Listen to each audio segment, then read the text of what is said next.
అనగానగా ఒక విశాలమైన అడవి అంచున ఉన్న ఒక గ్రామంలో విక్కీ నివసించాడు.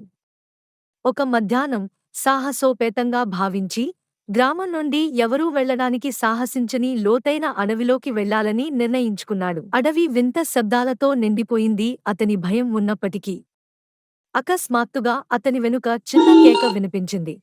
విక్కీ భయపడిపోయాడు. నెమ్మదిగా అతను వెనక్కి తిరిగి ఒక గంభీరమైన సింహాన్ని చూశాడు. సింహం అతని వైపు చూసింది. భయంతో విక్కీ కాళ్ళు వణికాయి. కాని సింహం దాడికి బదులు ఈ ధైర్యవంతుడు ఎవరు అని ఆలోచిస్తున్నట్లుగా ఆసక్తిగా విక్కీ వైపు చూస్తూ ఉంది.